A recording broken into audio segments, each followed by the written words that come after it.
Yeah. Brooklyn in the room. Men Talk Podcast, we on the block. Brooklyn best die, we never stop. We serve the people day by day. Real talk, real love, that's our way. Men Talk Podcast, say it loud. Men Talk Podcast, hold the crowd. Brooklyn best die, we show up strong. Serve the community all day long. Men Talk Podcast, Brooklyn in the room. We serve the community, that's what we do. Men Talk, rebuilding communities and restoring men. We're here, episode 4. I'm here with my two good brothers, my brother Martin and my brother Moses. I couldn't wait for this when my hands is rubbing. I'm rubbing my hands together, so we're going to get right into it. My brother Martin, tell us, man, who brought you into Men Talk? I was brought in by Deacon Kareem. Deacon Kareem, okay. He asked me to take him to the church one Saturday to drop off some clothes. Little did I know I was walking into a Men Talk meeting. Oh, you didn't know? He set you up. He set me up good. Good job, Deacon Kareem. He did a good job. What'd you see? What'd you see when you got inside? I saw Brother Moses and Brother Ben sitting at the top of the table. That's good. And they was facilitating the meeting, and they did it with a lot of organization and purpose. And it made me want to sit around and stick around and hear what they said. Sit around for a little while and see what's going on in here. Yes. That's good. That's good. Yes. Brother Moses, how long you been in Men Talk? Well, since 2018, beloved. 2018. Yeah. Wow. Who brought you in? Dr. Charmaine. Oh. Pastor Charmaine, the founder. The founder, Charmaine pulled you in? Pulled me in. I met her at my church, and we was having a beautiful service. And she was standing in the back. I'm in the back because I'm like security. So we standing together, and we having a little small, quiet conversation like this, because my pastor see you talking, he kind of calls you out. Hey. So, and she told me what she do. And just come by one day so we can chop it up, have a conversation. So I came by her church, which at the time was on Fulton Street. And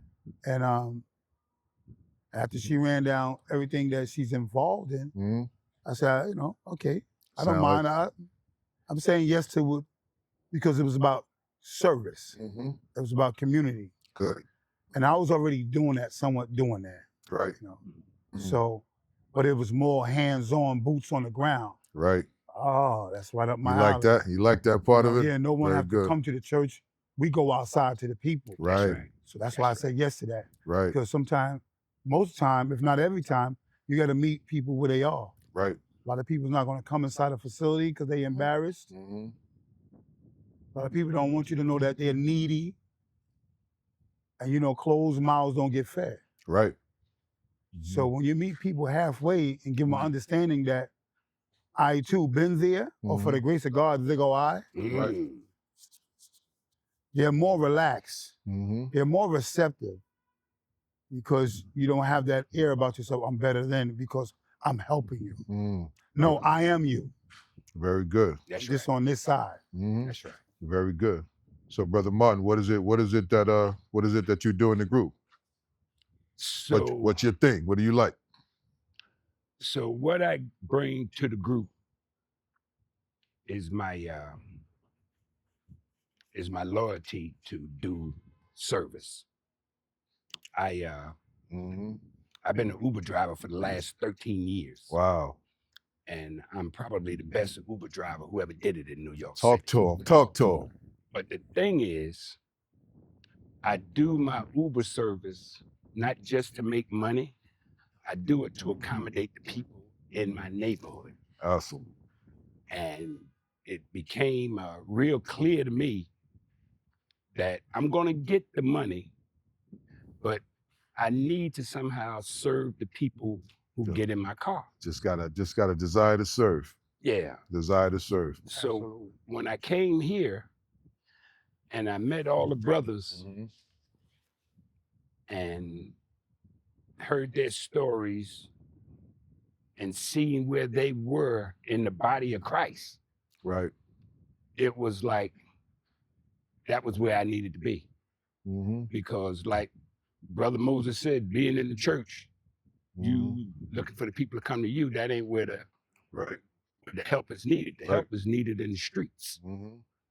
And as much as people like to make everything about Christ spiritual, Christ was a civil rights worker. He was in the streets. He was in the streets. Doing the work. And people were like, needing things, and Christ was providing them. But most churches and people like to say, oh, you got to sit back and pray and have faith and wait for God. Right. But my thing is, I need to fight for my civil rights and everybody else. That's awesome. That's awesome. Yeah. What about you, Mo? What's your thing in the group? What type of work do you like to do? Before I speak on the thing on the group, let me tell you, I met the beloved brother right here. Talk to him. So we was at a prostate meeting, affair. We had a prostate health convention, health fair. That's right. And we all was sitting in it, and him and Deacon Kareem knew each other. Right. And so we sitting in this prostate thing. I was excited. I was like, yeah, because I'm always excited when we talk about men's health. I was excited. Yes. We sitting down, we prepping, we getting ready. Deacon Kareem White put a nice spread out, That's right. healthy crackers, cheese, grapes, healthy juices. So, some info, some pamphlet for information. And he got up, the brother Martin got up and made a testimony. We already know Brother Deacon Kareem was actually living one, but I didn't know this brother had one similar. And that's why I met Martin, and he spoke on how he was, I don't know if he spoke to me, he defeated it or he just overcame it. But he gave me some information that most men are dealing with that on a regular basis. Prostate issue. Right. I met him there. Forgot about that. Yes, I met you there, beloved. Forgot about that. So the question, to answer your question, I'm a driver. Me and you both. Got CDLs in my pocket. So 26 years. that's right. So I packed bags when I came to Men Talk for years. I did many pantries. I did many pickups. We go pick up the food when we started, we only had one resource. And that one resource was always one, because it was either this resource or that. It was never together. We never had to go pick up two at a time. It was always one at a time. Right. Either they had something for us or they had something for us. And then it started growing where 2 or 3 resources had some. So we had to do 2 or 3 pickups simultaneously, either through the year or that same day. Right. I mean, either throughout the week or that same day. You talked about the food pantry. The food pantry. So now you came in. So now we're picking up more food. Right. I was always the person to go pick it up, but it was like maybe once a week, one person. So now it's picking up where you have to go out 2 or 3 times a week, and sometimes twice a day, one spot. So people started believing in her mission. People started seeing the people getting fed. She started really making alliances, and people saw that. So they was giving clothing, because the pantry deals with clothes, PPP, protective gear, resources. I started seeing local politicians weighing in, coming to sit in our meetings. So I said, okay, this is growing. This is picking up. Okay. Started to see what you were doing was making a difference. So now what we're doing is making a difference, but now you start feeling good about yourself because more people come and saying, I hear about y'all. More people come and say, listen, I like what y'all doing. That's worth more than anything. Right. Because the people still got to know there's somewhere in the community, somebody still care, and we don't want your money. Right. Right. We just want to make sure you don't go hungry, or we don't want no one to suffer in silence. Right. That's awesome. Whatever it is, whether it's food, emotional, spiritual, financial, if we can, don't be in need, honestly and seriously, and be scared to ask. Right. Because like I said one time, closed mouths don't get fed. Don't get fed. Don't get fed. Martin, I know you were part of the food pantry too. Yeah, so happy to be on that committee. There's something about that. Before I ask another question, how much do you guys get paid by working the food pantry?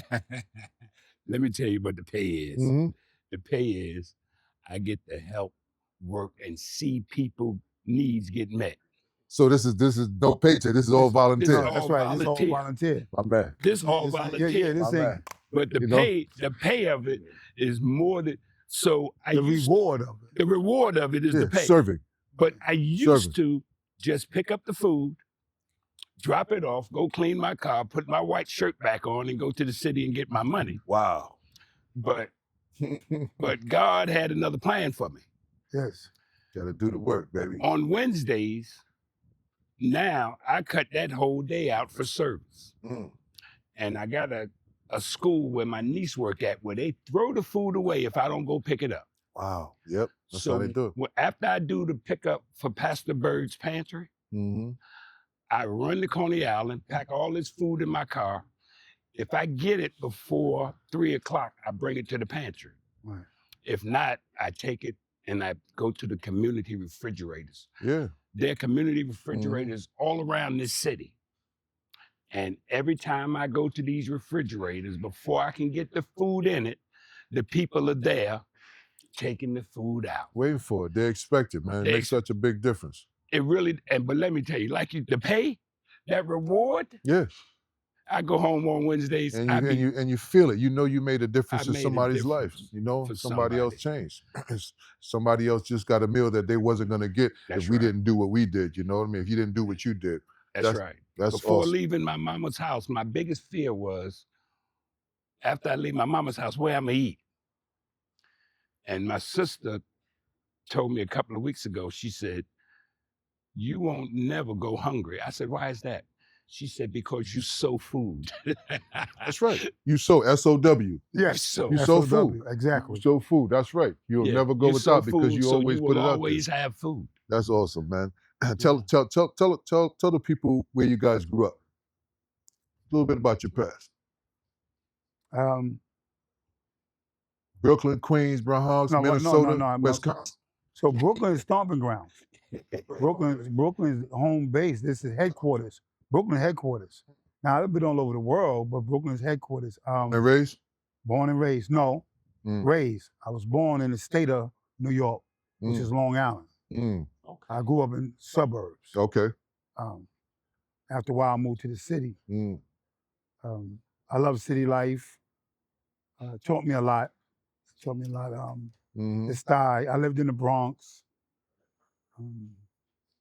Lived in Queens a short time, but I'm a Bronx and Brooklyn man all day long. When you were a teenager, where were you? Brooklyn. Brooklyn? What about you, Mark? When you were a teenager, where were you? Right here in Bed-Stuy. In Bed-Stuy? I grew up in this neighborhood. Oh, you grew up in this neighborhood? Yeah, my children was born in that hospital across the street. Interfaith? Wow. Yeah, okay. My children were born. So you guys got roots tied into Bed-Stuy. Yeah. That's good. Yeah. That's good. So what was it like growing up in the 80s and the 90s, man? Ooh-wee. You know, those were the days. You know, I'm 57. You guys we in the same ballpark. Tell us about what it was like in the 80s and 90s growing up in New York. So growing up in Bed-Stuy in the 80s and the 90s, I was much a young adult. And back then, you was running and gunning? If you didn't own a Cadillac, you was a nobody. Like, what? Gotta have one, huh? If you didn't have a Cadillac back then, you was a nobody. It's an identity, you know? It was something that showed some kind of, stature in the community. In the community, yeah. Separated you. It was a bunch of men in the community that I grew up in Bed-Stuy who actually, looked real attractive because they had money, the jewelry and the clothes. And, they had the conversations. And it kind of influenced my life for a long time. Right. You saw yourself in their shoes? Yeah. You wanted to be? Yeah, only because I grew up very poor. My father had 10 children and a wife and a 3-story wood frame house in Bed-Stuy. And the guy worked very hard to take care of his family. And I just felt like he secondaried his life to take care of mine. Sacrifice. And I didn't understand it. Didn't want it to happen. I didn't understand why he did it. Right. All I knew was that I had to make this man's life better. Right. That was my main focus from the time I was 17 until I was 25 when he passed away. He was 25. Wow. Yeah, I was kind of my father's favorite son, but before he passed away, me and him had an argument about what I did. And I told him, what I do it for you. And he told me, he said, well, when I get out the hospital, you can take all your stuff out my house. What? And I'll see you when I get out. I said, well, I'll take this same money and give it to your wife, because mommy don't care where the money come from. Right. I just need you to be all right. He said, when I get out of here, you're going to be all right. Right. My father never came out the hospital. And he wanted you to live clean. He wanted you to live clean. He wanted you to do what he did, but you saw it another way because you saw how he struggled. I saw him struggle. He sacrificed, but it didn't look like he got the results you thought he should have had. Yeah, man. But, you know, after a few years, I remember, you know, when people gone, you can always remember the stuff they told you. And I remember my dad telling me, the most important thing for me to do is to take care of my family and not have no creditor coming to my house, taking my furniture, saying they owe you something. putting me out my house. Y'all owe something. My father didn't use credit. Right. He bought everything cash. And what he couldn't buy, he gave us a hammer, a nail, and a piece of wood and said, go fix it. And I just didn't understand it then. But after he, you know, I did a lot of things for my father, you know, trying to make him have some kind of stature like the men I saw in the street. Right. And he asked me, he said, what is you trying to make me out of? I said, I just want you to have some nice things you worked on. But he's old school. Your dad sound old school. Yeah, you know, we work for what we want. That's it. There is no other way. We don't cut corners. Yeah, man. You know? That's good. So tell us, Mo, what was it like growing up for you in Bed-Stuy between the ages of 17 and 27? Taking you back. I'm trying to get you into prime time. You was running and gunning. Talk to them. The people want to know, Mo. Yeah. I have to sign a disclaimer first, bro. Yes. Anything I we'll say work that out. Can we get a disclaimer for Mo? You know, don't indict yourself though. You know, absolutely. But tell him. This is not right. Between yeah, but tell him because 17 and let me tell you something. I had a red cape on, outfit, able to leap tall buildings in a single bound. Woo! Brother, listen. Was outside, as they say. Yes, sir. Yes, sir. Yes, sir. No. So listen here. Did you fear anything or anyone? Nothing. No fear. I already made my stamp in the neighborhood. My name was already known. I wasn't no bully, but I wasn't the one to be, you know, I wasn't that guy to be talking crazy to or think I wasn't that guy. Wasn't him. I grew up, my dad was from the South. My dad owned a Lincoln Continental and a Cadillac. Big dogs, big one. So, like he said, that said something. Yeah. And he worked hard. He worked in the garment district. He knew some people that he grew up with. Oh, that had some car lots. Yeah. He set them out. And so when he wasn't driving one, I was sneaking driving the other. Sounds typical. So now when you're 17, 18 years old and you're driving a Cadillac or a Lincoln, you're supposed to park it, but I'm taking a trip around the block or a couple of blocks. Right. And then my dad's name was Big Lou. Everybody know Big Lou. So they call me Little Lou. So now I don't just got my stamp, I'm holding it. I got his stamp. So like I said, I ain't too much had to worry about the streets, but I had to worry about making my own money. So I packed bags in all the supermarkets. I made a killing packing bags. Packing bags was my thing. That was my first hustle. That was my first hustle. And then my dad working in the garment district, he would come home with clothes, women pants, women skirts, women shorts, whatever it is, it was for women. So that was my other hustle. So we was always outside. Right. Excuse me. But we got so much of that in our blood, hustling. So, one hustle led to another hustle. Right. Led to another hustle. that other hustle, the last hustle, might lead us into incarceration. Right. So I bumped my head a couple of times doing that because the other hustle led to good money. Right. You talk about drugs. You sold drugs a little while. That other hustle made That other hustle. You know what I said? Yeah. I said I got to sign a disclaimer. You're not hearing me say that. Yeah. Other I hustle. That's why I never. You're right, but I wasn't gonna say the name. I definitely want you to say it because it's Yeah. real. Because it's real. It's a real common word right now. It leads us all. But like Right. you said, You said how you grew up in Bed-Stuy. You said 80s and 90s. Pop. We all know what was out there at that time. It was crack cocaine. It was meth. It was meth, and then like I said, and definitely some strong, good black tie. Black tie with that weed. Yes, sir. From Jamaica. wow. You know, everybody said sesamina. It wasn't always Just a sesamina. million. It was that black tie weed. Dark weed, but it was nice, smooth, hit hard. Chunk it You know what I black. mean? And I lived in the neighborhood. I was on the borderline of Stuy and Crown Heights. So Jamaicans mixed with Americans, American mixed with the Jamaican, it was culture. So that again, and the neighborhood was close knit. You know? It was close knit. Right. So everybody that was doing their thing, everybody knew each other, wherever you parked up and set shop at. It was the people that wasn't from that couldn't come and set shop up because it get different in a heartbeat. That's right. You know, and immediately it was right before your eyes. It's very like, wow, why it went down like that? very territorial. Very territorial. Right. Right. You know, you got to get permission. As they say down in the West Coast, you got to check in. That's right. You just can't open up a candy shop and nobody know you. Right. Unless you had to be super strong. Everybody knew you. You had it locked down. Like I said, you had to be super strong without saying other words. Right. So again, 80s and 90s, in and out of prison. My name is Charmaine Bird, founder of Community Conversation and Collaboration, Inc. We're definitely about community. We're outside Bed-Stuy, Crown Heights, East Flatbush, Clinton Hill, Canarsie, and anywhere where our people are, we're there. Weekly pantry and boutique, mentoring students, parents, and guardians, caring and sharing wisdom with our seniors. We have conversations all the time and everywhere. Our real rap is the world-renowned Brothers of Men Talk, who are actively putting the brother back in the hood. Collaboration is real. DOE, JCRC, NYPD, and most certainly YOU. Follow us, check us out.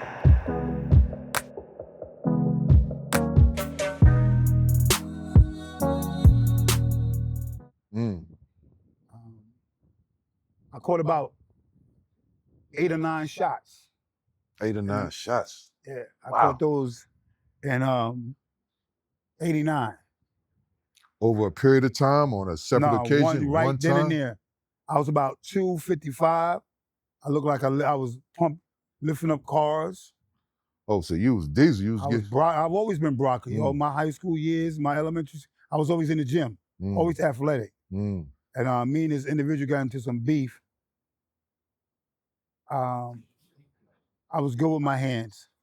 So, but I guess he didn't want to try it that way. So immediately when he saw me, he ambushed me coming out my building. Yep. And he did what he had to do. Right. And I stayed in the hospital for a long time, full of holes, a lot of surgeries. Neighborhood thought I was gone, but I wasn't. Right. Came back out frail. It took me about 4 or 5 years to get halfway where I was physically. Because it took a lot from me. A lot. Did a lot. See, we in our neighborhood, we deal with trauma on a regular basis. Right.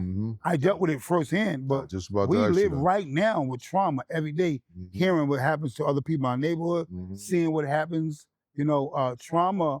And if you don't deal with trauma, they'll deal with you. That's right. I know this slogan, if you're not working on something working on you. On you, Right. baby. So, but God, Yes. that has kept me and still keeping me. So when I didn't know he had his hand on me, he had his hand on me. Because there's no way I made it from point A to point B, which is now. This might be point C, because I didn't get myself here. Because sometimes we can get in our own way. I could have been gone a long time ago. Right. Yes. But there were certain things that happened to me that gave me a chance to reset. That's awesome. You said 2 words. You said trauma. Trauma. You said trauma. You said growing up in Bed-Stuy. You know, a lot of times we tend to, you know, you have to adapt.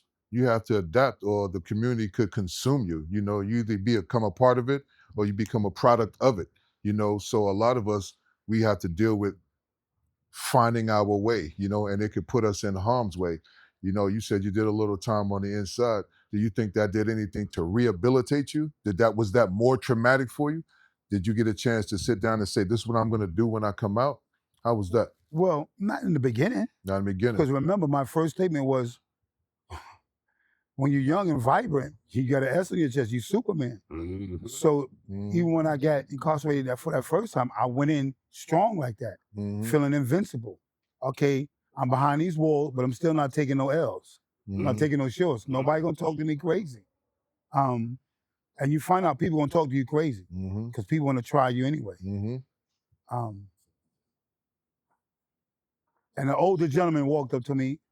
I have already left Rikers Island. Now I'm upstate in prison, not in jail. Rikers Island is our big jail. That's a jail to us, New York City.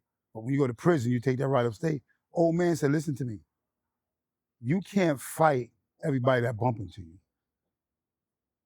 Every situation don't cause for you to get into some type of physical altercation. You'll be always in a box, or you'll be up here forever, because that's a new charge when you assault people.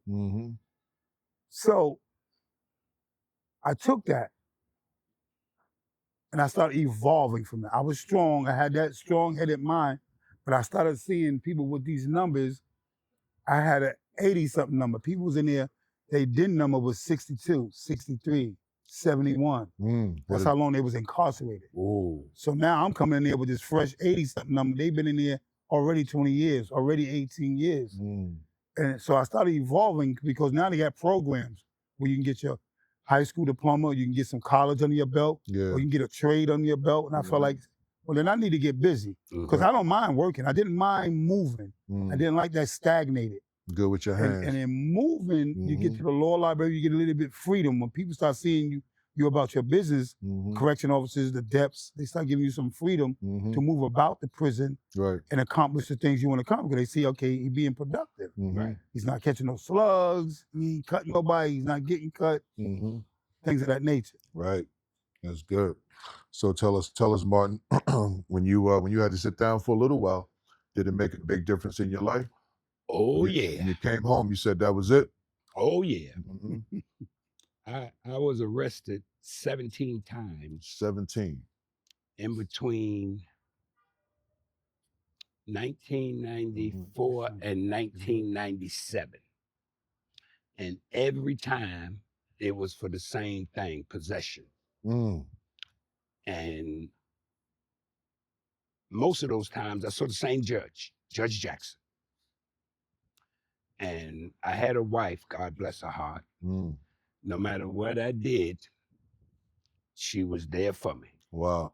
And she would show up to every precinct, every court case, pay my bail, plead my case, get me out. I did, like 10 days, 12 days, 15 days. Wow. But my wife passed away in 2000, December 2000. And I was on a mission. So I had to hit up. To catch up to her. Speedballer. Yeah, I was on a mission to catch up to her. And they put me out the crack house where I was the doorman. The dope man wouldn't sell me no more dope. That's it. Because they knew I was trying to take myself out. Right. Well, I got arrested. And I tell everybody that was a rescue. Talk to him. That one was a rescue because I was on a mission. You were done. You was getting ready to. I was on a mission. 18 years I was with my wife. 18 years. Wow. And when I got arrested and I went in front of Judge Jackson, first thing here, and this was in January. My wife just died in December, January 2000. Judge Jackson asked me, he says, Martin, you here again, huh? He said, yeah. He looked over my shoulder. He says, where Patricia? I said, Patricia passed away. He said, Martin, I'm so sorry. He said, when she passed? I said, in December. He said, you know, she was always there for you. And she always helped you. He said, so Martin, now I'm going to help you.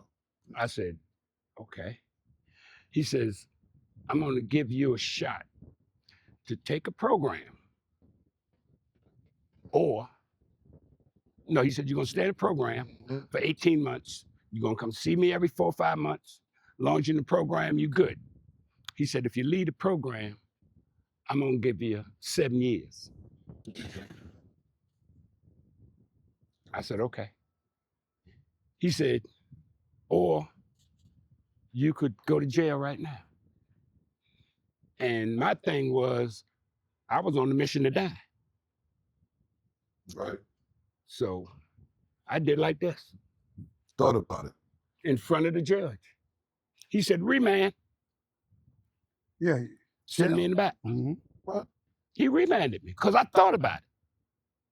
And I really didn't know whether I wanted to live or die at that moment. Judge Jackson knew what was on my mind. Because at the end of the day, his last case, he said, Martin, you got 6 months to think about it. By the first name. He told me 17 times. Man, I sat. Made him sit down. He made me go sit down and think about it. And I sat in jail in Rikers Island in reception for 90 days.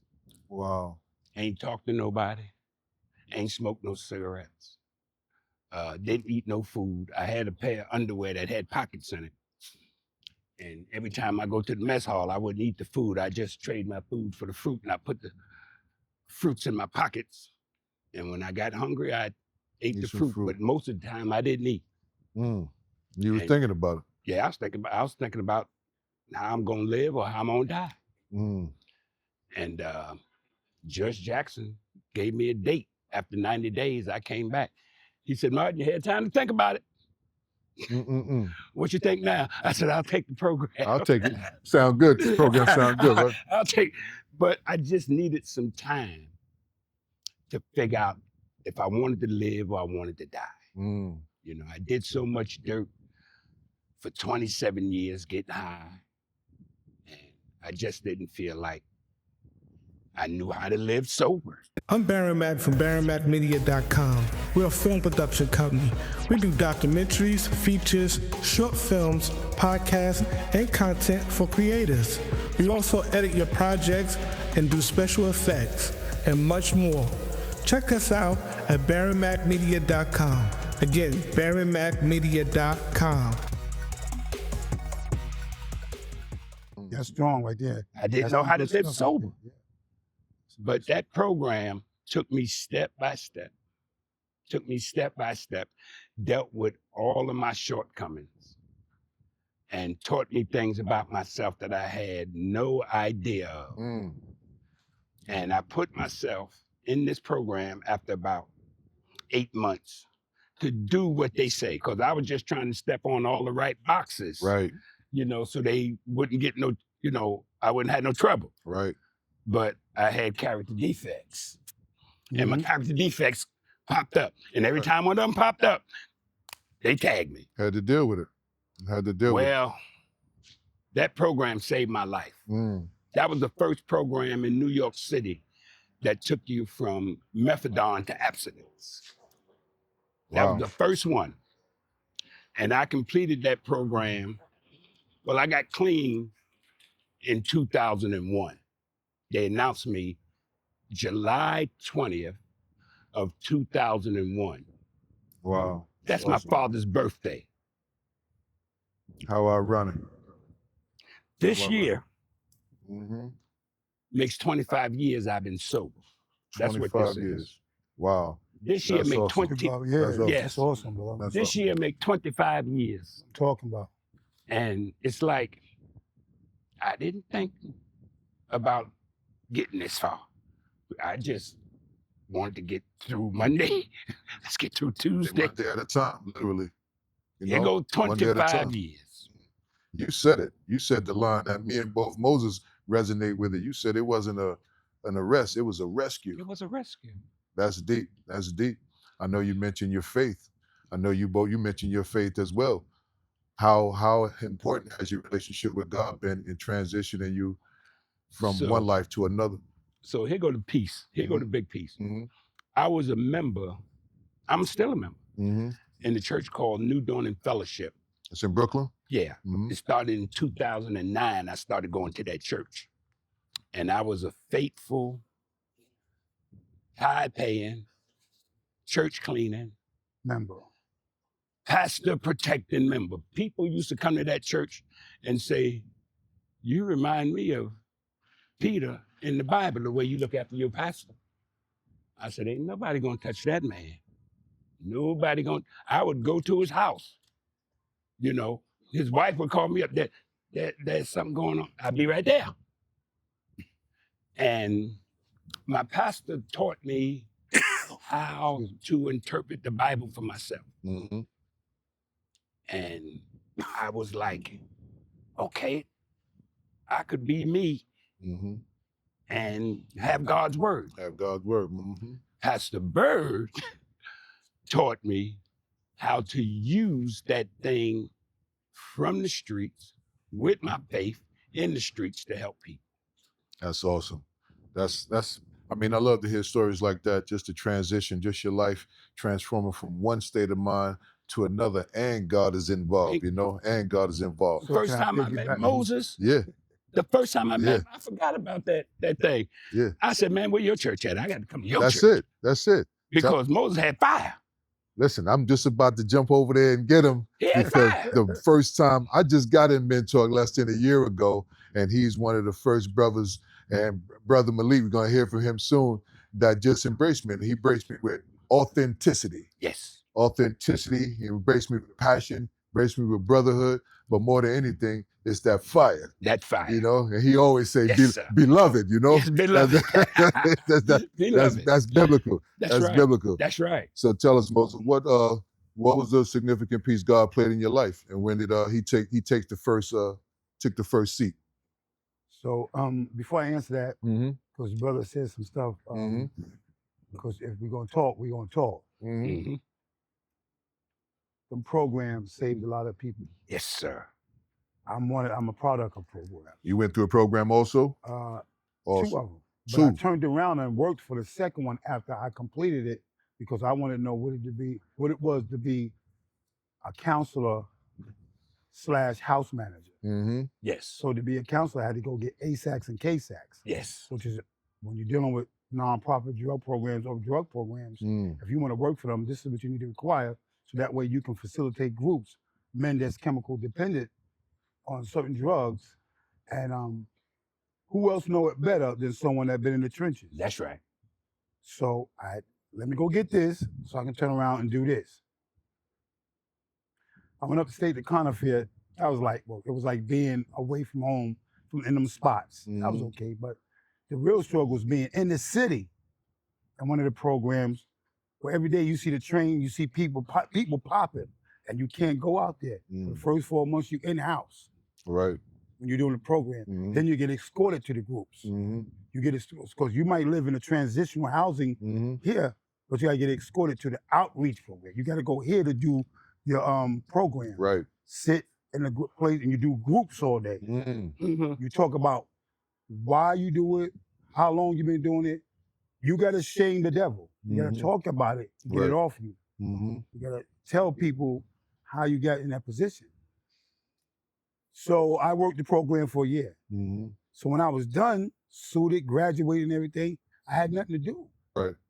So I went to ask the director, listen, how can I do what they do? How can I help somebody? I want to work for this Be a program. counselor, right. He said, well, you got to go get this and get this. All right, point me in that direction. Right. Mm-hmm. And they helped me point me in that direction. I went and got those papers. Wow. Awesome. Within 60 days, I was working for them. It's like They that. showed me about logging in the computer, logging this, so about doing medication, Mm-hmm. taking methadone bottles, taking medication, Clonopin, this pen, that pen. I knew all the drugs that the people that did dope the people that did crack, usually, you know, they got to go through withdrawals. Right. Everybody got to go through withdrawals, but they Mhm. wasn't nothing like the people that did mess with dope. I was a little bit more extensive. Right. Yeah. I learned how to count medication. I learned how to log on the computer. Everything I put in the computer, I had to put it in the book. Right. Make sure everything lined up. Mm-hmm. Had to do house runs. If you was sleeping, anywhere I went and did house runs, I went in them dormitory, them rooms, and you was sleeping, I had to do this. Gotta I had to wake you pull a cover from you. Make sure One, you you're could have wrong. OD'd. Mhm. Right. You could be laying there dead, Mm-hmm. or make sure that's not a pullers and blanket. Make it look like a body when you outside when you supposed, because there's curfews. You're supposed to be. Yeah. There's curfews with that. Right. So if you're supposed to be at 10 o'clock and it's 11 o'clock and I do the house run, because now I'm doing a head count Mm-hmm. and you're not here as a puller, don't worry. Mm-hmm. When you come in, all your stuff gonna be packed up. I'd already discharged you Mm-hmm. because, you know, when I got the job, the director said, you gotta lead by example. Right. Now, where I got right at, it wasn't like I was messing with drugs. You know, when you get bit a couple times, you got an alternative to jail. Mm-hmm. Right. Do the program or go to jail. Or go to Right. jail. One or the other. Now, at the time, I was in and out of stores boosting, like, I would walk in the store and take stuff like it was mine. Yeah. After a while, I didn't feel like it was stealing. No. Like, who gonna stop you? Yeah, I got stock up in this can. Mm-hmm. Right. So, but the judge like, yo, you wilding right now, bro. Like that's you come on. I got something for you. Mm-hmm. Mhm. So I got to say, that's why I said, I got to say, I'm telling you, look, you want this or you want to go to jail? Mhm. I was about to pick jail. Because I Oh. can do jail. Right. I ain't want nobody giving me no stipulation telling me what I Yeah, man. Let me go do this time and come home. Come on. Mm-hmm. Yo, before I go on my mouth, somebody in the audience said, yo, can we get a second call? And they introduced the program to me when I went back. Look, bruh, Wow. and you gotta go out here, you could do this, you get your freedom after 4 months, you be in the street, you can buy your own clothes, you just gotta stay clean, no dirty Ewins, blah, blah, blah, blah, blah, blah. How you gonna pick jail? Didn't you just leave jail? Right. Just left jail. Right. So It's an I option. want to speak on how, and he said it because I was gonna say it, but I'm glad. 'Cause Mhm. a lot of people don't know it, he know it. Individuals get arrested and at the same time, they get rescued. That's right. Now, whether you take advantage of that, it's up to you. It's When up I to say that, you. because it's somebody could be looking for you in the street, ready to do some real harm to you. And you got arrested hours before that, Yes, before Lord. they ran into you, or last week or a couple of days. Mm-hmm. Or that area you was hanging around, Mm-hmm. people getting left. Because your dirt catch up to you. Right. So that's why when people say you get arrested and get rescued, now you're at a point, not only that you ducking some of that dirt, now you can get clean You can get and clean. stay clean. Right. So both you guys share the same story. You But turn my the pain faith, into purpose. my faith, Mm-hmm. see, I was Muslim for a while, Mhm. long time. I was Muslim for like 8 or 9 years. Mm-hmm. So I had faith. Mm-hmm. I was inside with some Muslim brothers, Mm-hmm. and the Muslim brothers made me transition from being a blood. Believe it or not, I was blood when I went inside. Mm. And I was with some, I'm always with the strong people, because I'm strong. I'm never with the weak. Mm-hmm. And Muslim brothers like, yo, you don't need to be that, bro. You so much. We need people like you. Like, we don't need to be doing that.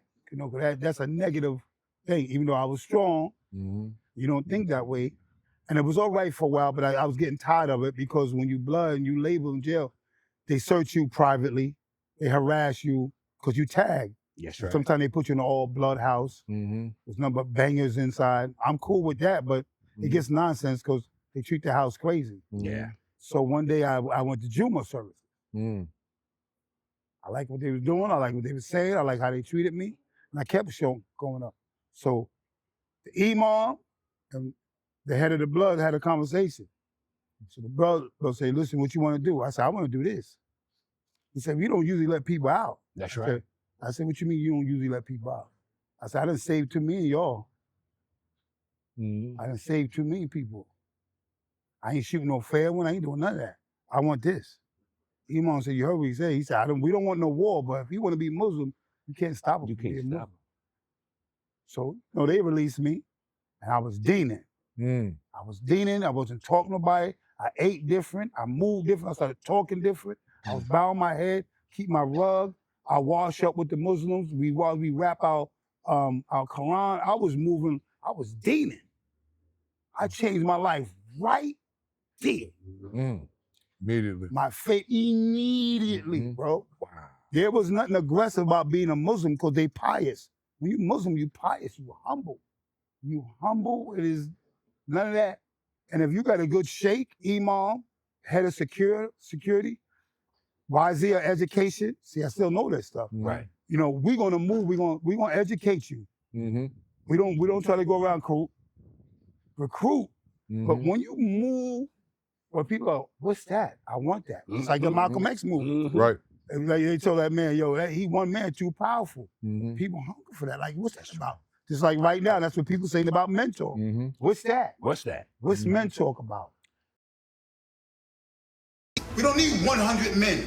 If it's 5 deep, if it's 10 deep, if it's 8 deep, and we all got our men talk shirts on, and we outside repping, and people see that, like, okay, there they go again, them black shirts. There they go again. There they go again. That's what it takes. There they go again. We as men have been, what's that word? Charged. Let me ask you this, as we start to wrap it up.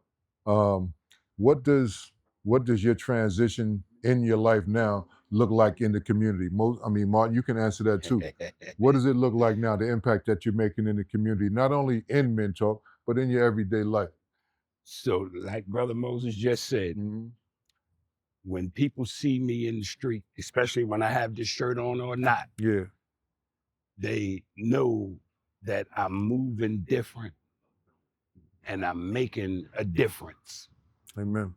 And when we stand on the corner on Mondays on Notion and Fulton, that corner hot as fish grease. But when we stand there, that corner simmers down so much. That's right. Yes, it does. You know, when Brother Moses, Brother Shelley, Brother Henry, Dr. Ben come on that corner, it's like, it get a spiritual vibe to it. But it also got that vibe. Don't bring it over here. You know, don't bring it over here. I stand on that corner. I try to stand there every Monday. And I know brothers, you know, they busy, they got stuff they doing, and you know, you don't see them. But just because of what was planted before I got there, now I feel like I'm upholding it. I'm keeping it. That's good. Upheld. I see you out there on Monday. I see you and the other brothers out there. You guys inspired me. I just started doing what you guys were doing for years now. Just starting off with the pantry, which is work, which getting my hands dirty. But one thing I love about Men Talk is that there is something that we all can be a part of, you know? We can all do we it. can all serve in some way, you know? And it's a reflection on us as people. It is a reflection on the organization. That's right. And it gives other men a chance to just go out there and make an impact. If not with us, with any organization that's making a difference in our communities, you know? That's right. So this won't be the last time we have you here, because the sun is beaming down on us now. But I'm gonna follow. Yeah, we're not done with you. We're not done with you. We're gonna finish up with you. Martin, I'm gonna let you off the hook. And we're gonna finish up with Mo, because he got something to say and leave the people. I'm gonna let you take it where you want, Mo. Leave the people an inspiring message. When you tell the truth and shame the devil, when you put your fault and mistakes out there first and foremost, can't nobody have an opportunity to throw them in your face. Come on. Talk to him. Once I didn't explain who I am or who I used to be, you can't hold me for that. So I walk, of course, we 10 toes down. But I walk with my head up high. It feels good when people say, I'm not in that neighborhood, I'm not in the old neighborhood, so yo, I remember when.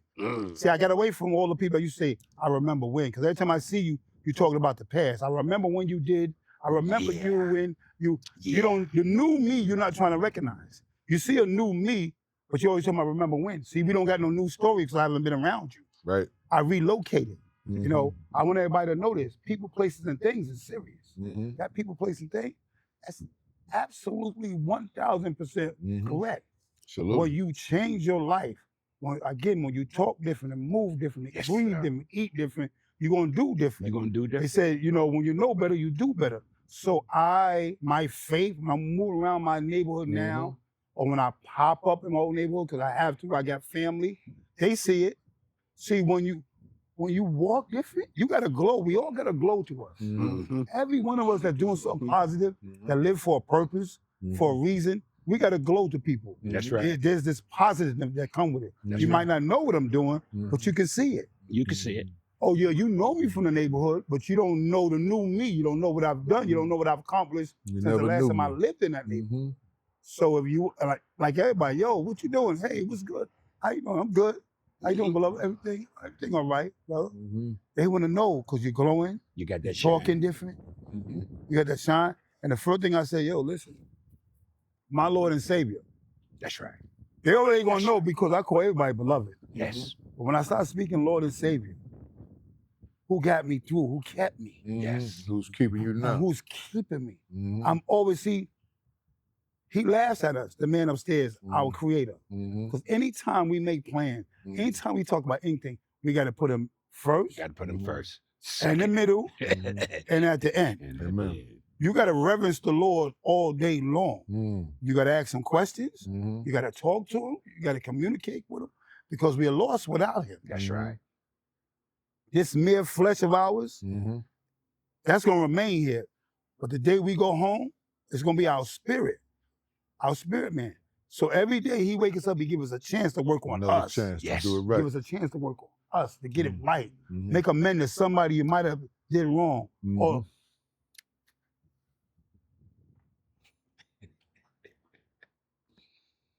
I listened to something. I'm gonna end it like this. I love what he said. Brother said, if we only talk to the people we know on a regular basis or affiliate with, and we don't help a stranger, talk to a stranger, what type of ministry you in?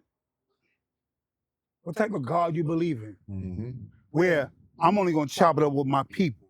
Because I don't know him, I'm not gonna chop it up with him over there, boy over there. Right.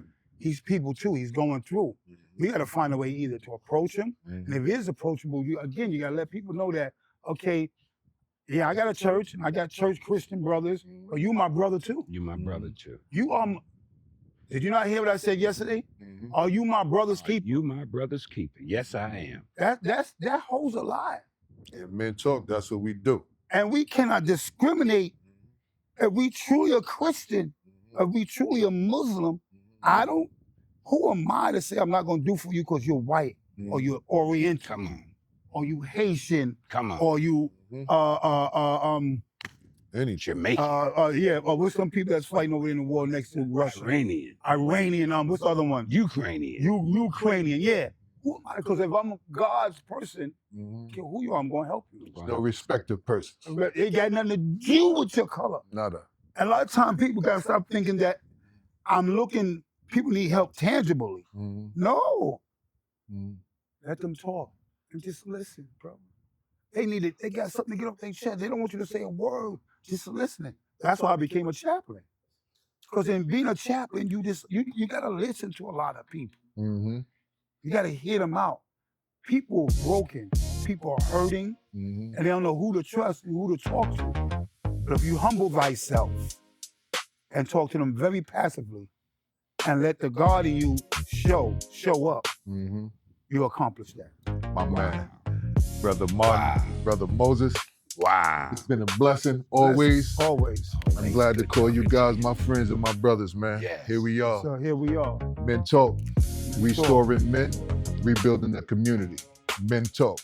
Everything we need is in the room. It's in the room. Amen.